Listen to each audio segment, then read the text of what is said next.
Yo, what's going on, guys? Welcome back to Bullony Basketball. Here with Johnny. How's it going, Johnny? Hey Garrett, hope everybody out there is doing splendid as we film this on Thursday afternoon, getting ready to talk some playoff basketball because we've already seen some games. So this is going to be one of the more exciting episodes that we've done. Can't wait to jump right in.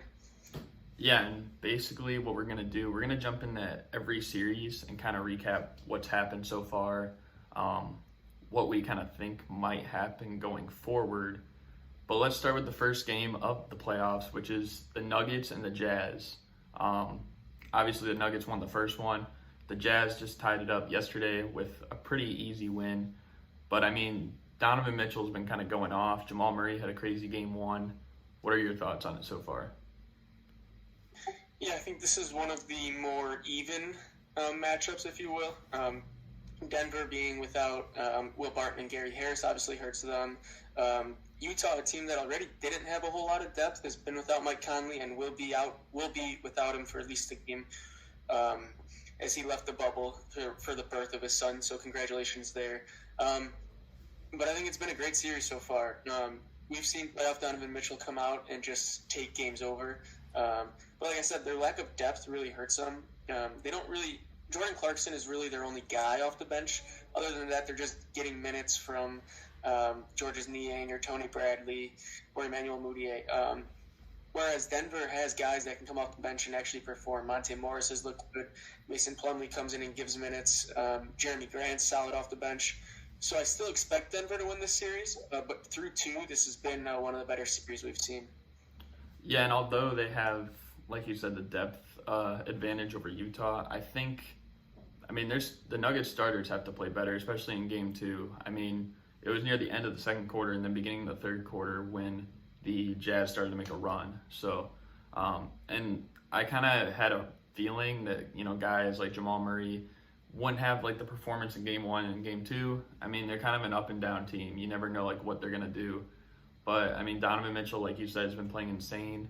And I think this might be the best first round series. I mean, maybe Miami, Indiana might be one as well, but I don't know. I think this might be the best first round series, at least in my opinion. I can certainly see that happening. And another thing just to note is I think Jamal Murray's been a little too passive in these first couple games. In the first game, he started out passive and then kind of got into the game. Second game, just really had his foot up the gas pedal. I think he needs to look to score as well. Score early, too. I understand getting your teammates involved in the first couple minutes, but then start to take over because this Denver team could really use him scoring. Yep, definitely. And we're going to progress to the next matchup. Probably the most boring one so far. Maybe not, but it's between the Raptors and the Nets. Right now in this series, the Raptors are up 2-0. First game, they completely dominated. The second game, the Nets looked like they had it, but ultimately the Raptors came back and completely owned the fourth quarter to win. Do you think this will be a sweep, especially now Joe Harris is probably not going to be back the rest of the series? Yeah, I think it was going to be a sweep either way. Obviously, if Brooklyn wanted to have what some would call a fighter's chance, game two needed to be a win. Completely outmatched. You have a team that's without their top two players and probably four of their top five or four of their top six. Coming into this, we kind of knew that they were dead in the water. Toronto's doing exactly what we thought they were going to do, going 8 deep, really 7 deep with sparing minutes to both Rondae Hollis-Jefferson and Matt Thomas, but really only expect Norman Powell and Serge Ibaka to get big minutes off the bench. This team, they're obviously not better than they were last year because they had Kawhi Leonard, but I would not count them out. Certainly still have firepower. Van Vliet and Lowry is one of the better backcourts. Siakam is still an emerging star, so I like the way they're headed, and we're going to talk about Boston-Philly next, and Gordon Hayward with that ankle sprain that could cause them problems if both teams do advance. Yeah, I mean, like you said, pretty much about the Raptors-Nets, not really much of a series. But I mean, we can move on to the Celtics and the Sixers, which even though, Gordon Hayward, of course, the injury sucks. We've seen it a lot in his Boston career. But I think it won't really matter with how they're playing the Philadelphia 76ers because the Sixers have just been bad. I mean, the first game, it seemed like they had a chance. I mean, the last game was pretty pitiful, to say the least. And I wouldn't be surprised if the Celtics just sweep them because they don't really look that motivated. And it's really kind of disappointing because a lot of people picked them to win the East at the beginning of the year. Obviously they lost Jimmy, they lost JJ Redick, but adding Josh Richardson and Al Horford, they had like so much size people thought coming in.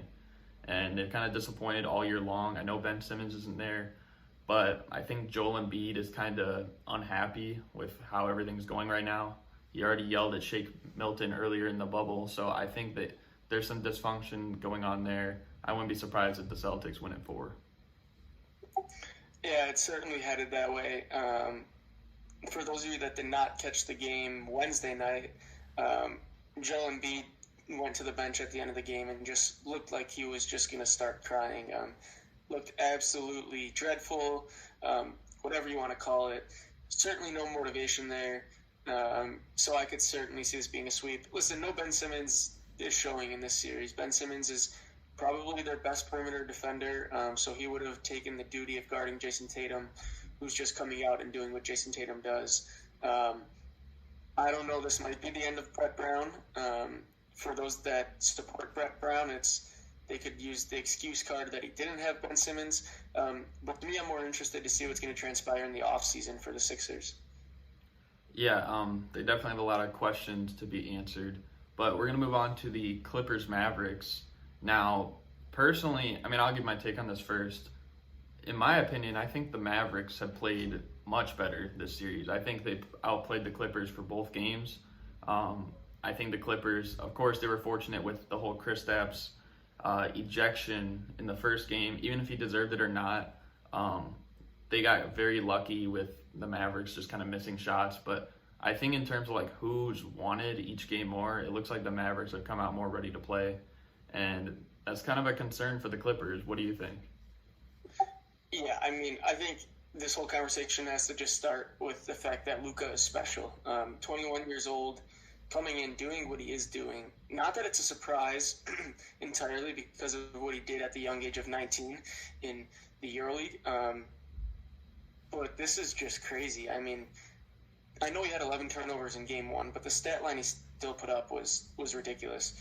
No Pat Bev yesterday. I'm not going to give the Clippers excuses, but it certainly hurts them because he could come in and fill those Landry Shamet minutes, which are basically just filler minutes in which he does nothing good on the court. If he's not hitting a shot, he's absolutely useless. And like you said, if Porzingis doesn't get ejected in game 1, it's very plausible that it's 2-0 Mavericks after 2 games. I think we need to see Kawhi Leonard come out and be more assertive. If you watch that game on Wednesday night, there were the first 4 or 5 minutes, you wouldn't even know that Kawhi Leonard was on the court. I know the whole Clippers team wasn't playing well to begin with, but if I'm Kawhi, just give me the ball and get out of the way because I'm going to get my team some easy buckets because there's no way that we can afford to go down 15-2. Yeah, and simply Paul George has to be better. I know, I don't know how bad he shot exactly, but it was a horrible game that he had in game 2. He definitely has to be way better, especially to get rid of this playoff P as a choker narrative. Even though I think it's a bit of a stretch anyways, but you can't be shooting that bad in a game like that against the Mavericks. Now they have, even though it's not really much, home court advantage. And you never know, they very well could win one of the next 2 games, and then you're looking at a best of 3, and you don't want to get in that situation. But the Clippers, like the Sixers, they've been kind of dysfunctional. And really, it's been weird. A lot of the top teams have been pretty dysfunctional. And we're going to hop in, I guess, to the next one, which is the Bucks Magic. What did you think about that game? Surprising, probably the most surprising of any of the first-round games, just because I certainly did not expect that to happen.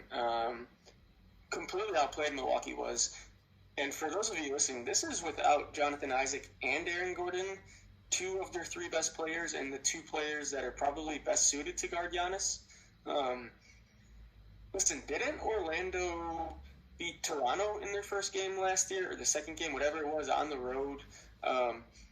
this Orlando team, listen, they're not very good, but they come out and they fight, they compete, they leave it all on the court. This was a game in which Evan Fournier really was non-existent as well. So I'm not going to look too much into it because Milwaukee did come back on a couple of big spurts and cut into the lead quite a bit. So I still think Milwaukee wins this in 5, but it's still certainly not something that I expected to see in Game 1. Yeah, like you said, the Magic won Game 1 last year against the Raptors, and I mean, they did the same thing here this year. Now, they very well could lose the next 4 in a row, but like you said as well, I mean, no Jonathan Isaac. Of course, he's not going to be back all year, but no Aaron Gordon. Also, no Michael Carter-Williams, who's a pretty solid defender. Evan Fournier didn't even hit his first shot till, I believe 4 or so minutes left in the game. And DJ Augustine, although he had, I think, 13 assists, he shot pretty bad from the field himself. So if all this, from the Magic, if some of those guys had better games and some of these other guys play, it's very possible that, they'll be giving the Bucks even more of a challenge than people thought. Now, the Bucks have to be better. I don't know what Chris Middleton was doing the other day. That was pretty bad. Giannis can't have pretty much nothing in the last 10 minutes of the game. And it's not going to be probably a problem with the Magic because they're most likely still going to win this series. But when you play teams like, the Miami Heat and Pacers, I mean, both these teams have been playing well, against each other so far, the Heat and Pacers. But you don't want to run into one of those teams who have been on their game lately and then you're not. So it's a bit of a concern. My issue with Giannis is that he has been settling way too much. For a guy that is just able to get into the paint and create so easily, there's no need for him to be pulling up and taking threes over guys like Evan Fournier or James Ennis. Just back him down. And if you don't want to take the ball straight into the paint, then just stop. But stop taking threes because that's just certainly not a recipe for success. Yeah, I agree. And of course, like I said, if the Bucks move on, they'll have to play either the Pacers or the Heat, which, I mean, they've already played one game. Miami won. They're in Game 2 right now. It's halftime, 51-46. Miami is winning. But what do you think so far of this series? Yeah, I think this is, if the Denver-Utah one isn't the most matched up series, I guess, if you will, the best series in which both teams are closely matched, then this is that series. 2 middle of the pack teams, I guess you could say, in the East, obviously both the 4 and the 5 seed respectively. But get your popcorn ready. This is the TJ Warren Jimmy Butler battle. Obviously some bad blood there to begin with. Now fast forward and we're into the playoffs, and these two are facing each other for at least 4 games, so that's going to be an interesting storyline to watch.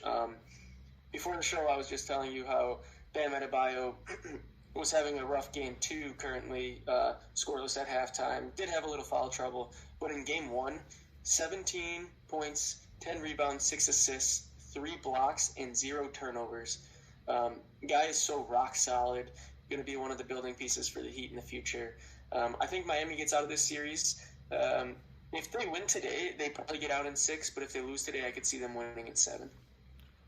Yeah, I don't know. I think it's definitely going to go the distance, though, at least 6 or 7, like you just said. I would have liked to see Oladipo play at the end of last game. Of course, if you guys know, he left in the first quarter because he got hit in the eye or something like that. But it would have been nice to see him because it seemed like down the stretch of that first game, the Heat just kind of pulled away. And having a guy like Oladipo, maybe they could have stayed in there and it could have came down to the final possession, made it even more interesting. But I don't know. I think it's definitely going to be a close series. And, I mean, yeah, like you said, either this or maybe the Denver-Utah series is probably the best first-round matchup.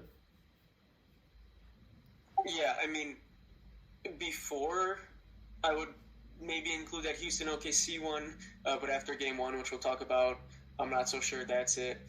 Honestly, both the LA series have been good thus far, the Clippers, Mavericks, and Lakers, Portland, which we'll talk about later as well.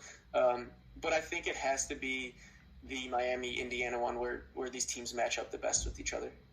Yeah, and I mean, hopping into the Rockets-Thunder series, I know the Rockets kind of pulled away in Game 1. They didn't have Westbrook. Jeff Green had a crazy game. Really, everyone was hitting on all their cylinders.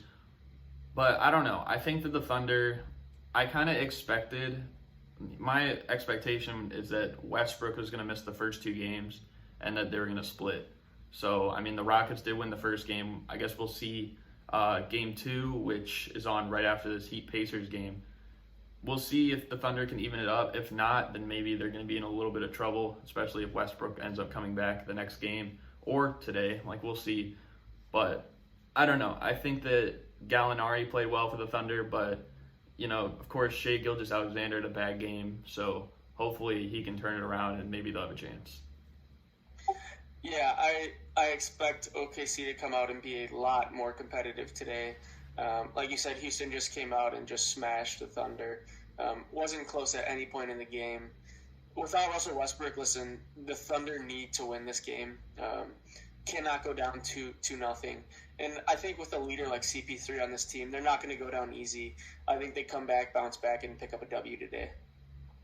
Yeah, it's just their defense seemed a bit off. And I mean, same thing could be said about the Bucks against the Magic, but both those teams, their defense was not very, they weren't focused, they weren't motivated on that end of the floor. So I think that both those teams have to fix that end of the floor as well if they want to have a serious chance moving forward. Yeah, I mean, Houston is just going to try to outscore you. That's just the way they operate. But if OKC wants to stand a shot, they need to tighten up some things on the defensive end first and foremost, and then just hope that they can score as well. Yeah, and then moving on to the last series so far, the 1-seed Lakers, 8-seeded Trailblazers. They've only played 1 game so far. Game 2 is tonight, but the Trailblazers, they took game 1, and I think this one has a lot to talk about for this game specifically. But what did you think? Dame Dollar came out and did what he's been doing this whole bubble. Before it started, he said, "Don't send me there unless we have a chance to compete in the playoffs." He found a way to get his team to the playoffs, and he showed why they should be in the playoffs. Listen, he came out and was just firing. That guy has unlimited range. He's going to do whatever it takes to will his team to victory. And LeBron didn't even play bad. Triple-double. But the issue with the Lakers was that they just couldn't hit a 3 for the life of themselves. KCP was breaking everything. Danny Green was breaking everything. Kuzma didn't have a great game. Even Anthony Davis, if he didn't get to the line so many times, he would have had a pretty rough game as well because he wasn't shooting well from the field at all. I expect it to be a good series. I expect most games to be close. I'm not necessarily worried for the Lakers yet, but I don't think. Well, I guess let me take that back. There's a level of me being worried for the Lakers just because earlier I did say that this series will go 6 and that Lillard can win a game on himself or by himself, and I don't think that this is one of those games where Lillard just took over and won it on his own. I mean, Melo hit big shots. CJ McCollum was playing well, and Nurkic played well as well. So I expect this to be a great series going forward. Yeah, there's 2 ways you can look at shooting 5 for 32, I think it was from 3. You could look at it as, we're not going to be hitting our shots. We need to start hitting shots, or, that's going to adjust. We just have to keep going, keep doing our thing. But of course, like you said, Danny Green, KCP, Caruso, those guys really didn't shoot that well. Dwight Howard is in foul trouble. Anthony Davis didn't really shoot well from the field. And I know a lot of people thought probably AD was going to dominate because of 2018. I don't expect him to dominate like that. I think that the Blazers have a lot more bigs to put on Anthony Davis. So he might put up his numbers, but it's going to take a high volume. And like you said, LeBron didn't play bad, but it wasn't a great game by LeBron's standards. I know it was high stats. He had 23, 17, and 16. But, obviously in the fourth quarter, he didn't really do that much. He shot pretty poor from the field by his standards and from 3. And both him and Anthony Davis missing clutch free throws. And the biggest concern probably for me that I saw is that the Blazers scored 100 points and they shot like 38% from the field. Lillard had a solid game, but other than like the third quarter, CJ McCollum had a bad game. Nurkic didn't really shoot that well. Melo wasn't really hitting most of his shots. So that's the concern there. They missed a lot of free throws themselves. So if the Blazers are able to get away with a win on 38% from the field, then that's the big concern for the Lakers. I think, personally, I don't know how well the Nurkic-Whiteside lineup works, because I don't think that Whiteside guarding AD is a great matchup for Whiteside. He's not as agile. Obviously a great shot blocker, but he's not really one that you think of guarding the perimeter. So we'll see how that progresses moving forward. Obviously, Mario Hezonja isn't someone you think of to be a great player, but I feel like he's going to be needed more often in this series, him and Wenyen Gabriel, just because those are two guys that are bigger and also more agile, so they can guard either LeBron or AD. Like I said, not great players, but just people that fit the mold size-wise. So we'll see how Terry Stotts manages that moving forward as well. Well, the thing that helps the Blazers when guarding AD is that most of the time he was either, inside or from the mid-range and inside. Like, he wasn't really on the perimeter that much the other day. So I think, like, when he's inside the paint and you have Nurkic in there, you have Whiteside in there, it's going to be tough. Like, I don't know if you saw how many times he tried a putback and then he just fell to the ground, like, afterwards. Because it's going to be tough when they have, like, 2 7-footers in there contesting him every time. But in the sense of LeBron, I think he needs to be more assertive for himself in the game. I know he wanted to get the other guys involved, but if they're not going to be hitting shots, he just needs to take over. There's nobody that should be able to guard him on the Blazers. They had Gary Trent Jr. on him, Hezonja, Melo. None of those guys should be able to stop him, and he should just try and take over, honestly. Plus, if you're Portland, you want Anthony Davis on the perimeter, because if he's going to be shooting threes, let him beat you shooting the three, because he's not a great three-point shooter. And LeBron's gotten better shooting the three as well, but same thing. You'd rather have these guys be making these threes than giving them lanes to the paint, because all they're going to do is draw fouls. So that's something else that I'm going to be looking forward to, seeing how they defend. I know they've thrown, they've been kind of double teaming AD when he gets in the post, kind of just faking, throwing some guys there. So I'm not so sure if Portland's going to stick to that plan or if they're going to do something different. Obviously, a lot of it will depend on how the Lakers shoot the three ball tonight. Yep, and I mean, that's probably the most intriguing game, at least for me, to check out today. But we're going to move on. We don't really have to talk too much about this because we don't know what's going to happen, following this event. But the draft lottery is today. Of course, teams like the Warriors, the Cavs, the Timberwolves, the Knicks, they're always there. Our Bulls are 7th. But what do you expect from tonight? Do you have any predictions, or what do you think? Man, the Warriors are going to get it, aren't they? I don't know. I don't want them to be honest. I mean, no offense to Warriors fans, but I mean, you guys are like a contender, I don't want to see you guys get a top pick and then you already have an elite team like that.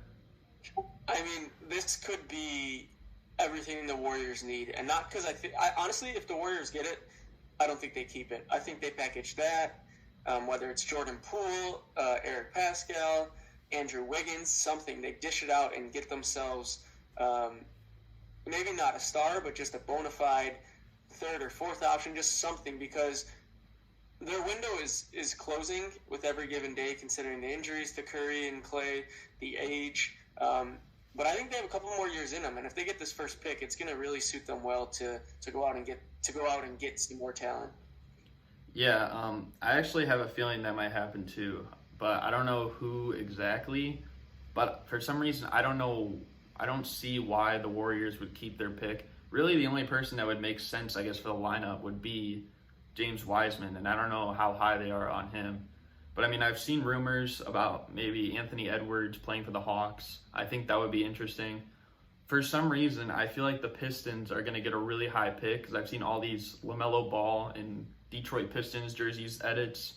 But overall, I just hope the Bulls don't get the 7th pick, and by that I mean don't get like 8th or 9th or whatever either. Get a pick higher than 7th. Like, that's all I ask for. Yeah, and obviously in order to do so, they need to get one of those first 3 picks. Otherwise, they are picking in that 7th spot or lower. Saw it last year with Kobe White. I believe Wendell Carter was the 7th overall pick when he got taken. Lauri Markkanen was there. So they have a history of just past those initial picks. But this is one of those drafts where you want to be top 3. That's most drafts. And honestly, here I think you want to be top 2. I think Anthony Edwards is the go-to guy in this draft.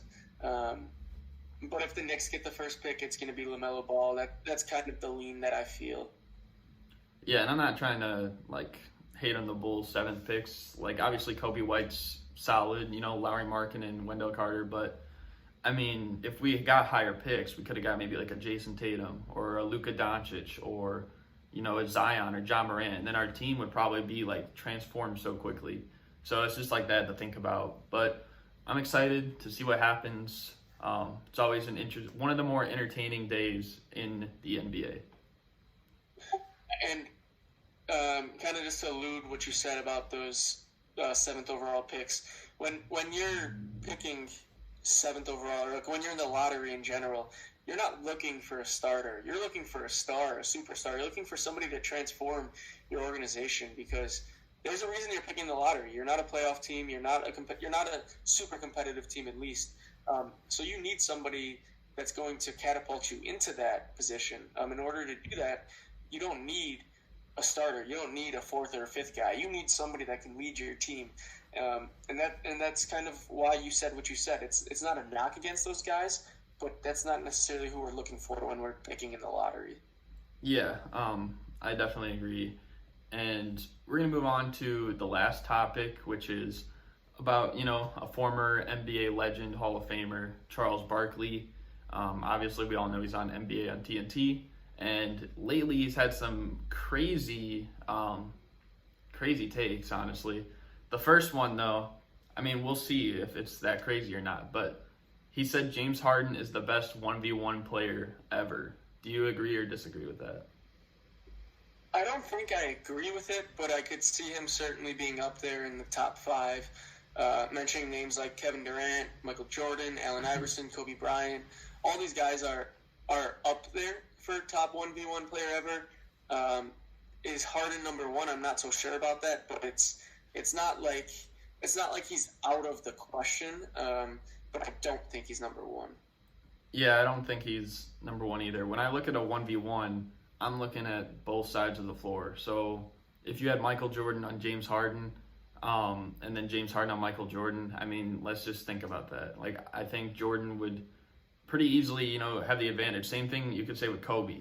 So I don't really know. I mean, he's probably top 5, top 10, somewhere in there for sure. It would be hard for him to guard Kevin Durant because he's a 7-footer that can shoot, dribble. He can almost essentially do everything. He's a solid defender.